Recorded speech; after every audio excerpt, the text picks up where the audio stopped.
好，我就是空调界里边最帅的男人，我叫空调小哥，马上去修个空调。顾客说他的空调不制冷，具体什么问题呢？其实每个顾客说法都是一样的，就是不制冷，你来就完事儿。咱已经3个月，咱这一个夏天就换了2发财，今天能不能搞个发财啊？希望。这网友说咱这老是不换芯片，都有点不适应了。这修空调啊，稍等一下是吧？啊，哎呀，多少是有点历史了哈。你这在干啥？拿水。嗯。拿贵。100块眼影瓶。等会儿，什么给他钱没事。真富啊！网友肯定要讲，这家伙又占便宜，又富。空调开了。3个键啊。你拉，一个一个拉，一个一个拉啊！哎，没了，哎，就这个。太准了你。太准了，一下子就摸到了，就这个。那就这个裤子提锁骨功。梦莹，梦莹。不要勉强，我跟你讲，这些人这不能说不正，你看，哎，这是不容易，那啊，哎，这里减肥你不听，讲了你多少也回来也不听，哎，现在知道减肥的好说吧？你说你也不好说，我说我好说，那哪有说不好说？那为啥不出来？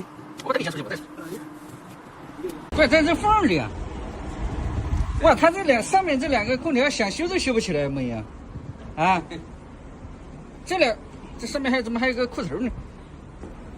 这想修都修不起来，上面那2个空调。喂，这是悬空帘啊，原都是空帘。你怎么知道是这个问题啊？哎呀，你这果然是芯片吗？这正宗的芯片，这怪正宗的芯片，还跟这大个的，哎呦还通用呢，这梦是吧？很多人关于这个芯片啊，这个芯片它到底是可控制个啥玩意儿的？控制心动。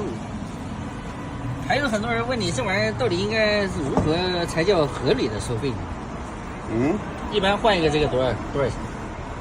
大几百多少是？大几百啊？这个网友说5块钱。5块钱。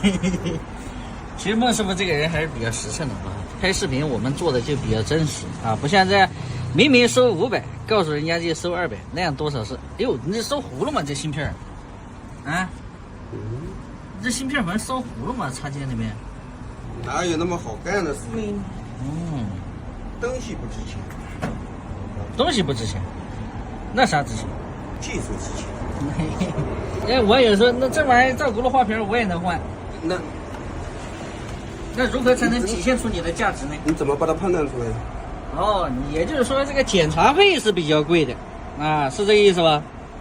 孟师傅说的这个问题非常的好啊，就是说这个零件啊、配件，它实际上它是不值钱的，但是对于我们来讲呢，它的技术价值是比较值钱的。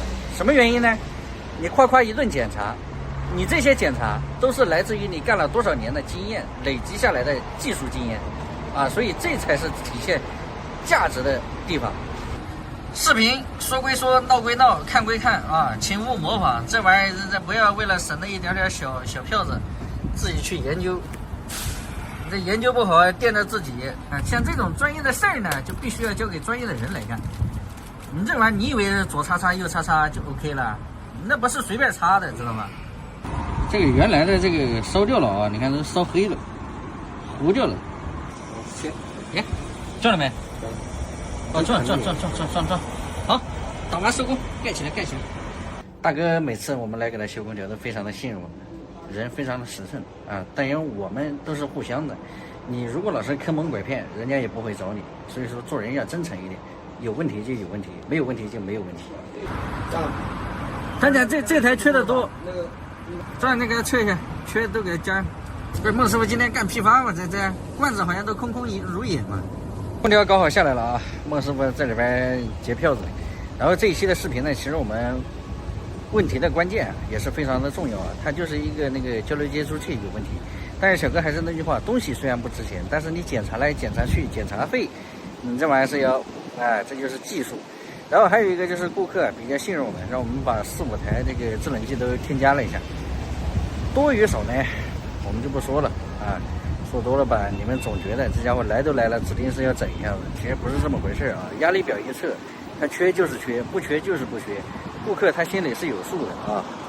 好，这一期的视频就到这里，喜欢的记得点个关注，下一期再见，拜拜。